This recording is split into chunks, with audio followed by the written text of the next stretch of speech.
2024 எவ்வளோ சீக்கிரமாக முடிஞ்சிச்சு இல்லை? ஸோ இதே போல் தான் நம்ம வாழ்க்கையும். இந்த பூமி இருக்குதே, இது ரொம்ப ரொம்ப ரொம்ப ரொம்ப சின்னது. பெருசுன்னு சொல்கிறாங்கள, தப்பு அது. இந்த பேரண்டத்தில் கம்பேர் பண்ணும்போது பூமி வந்து ரொம்ப ரொம்ப ரொம்ப சின்னதுங்க. அதில் நம்ம லைஃபு ரொம்ப ரொம்ப ரொம்ப ஷார்ட் பீரியடு.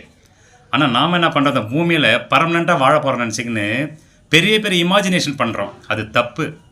இந்த குறுகிய கால வாழ்க்கையில் நாம் என்றைக்கு எப்படி மகிழ்ச்சியாக இருக்கணுன்றதை மட்டும்தான் யோசிக்கணும். ஒவ்வொரு நாளும் மகிழ்ச்சியாக இருங்க. வரப்போகிற 2025 எல்லாருக்கும் மகிழ்ச்சியும் சந்தோஷத்தையும் கொடுக்கட்டும் அப்படின்னு ஆண்டவனை பிரார்த்திக்கிறேன். என்னுடைய Thirumalai voice YouTube channel subscriber, like பண்ணுறவங்க எல்லோருக்கும் இந்த இனிய நல்நாளில் புத்தாண்டு நல்வாழ்த்துக்களை தெரிவிச்சுக்கிறேன். தொடர்ந்து ஆதரவு கொடுங்க. என்னுடைய வீடியோ எல்லாத்தையும் பாருங்கள், சப்ஸ்கிரைப் பண்ணுங்கள், லைக் பண்ணுங்கள். மகிழ்ச்சியாக இருங்க, ஹாப்பியாக இருங்க. Happy new year. தேங்க்யூ.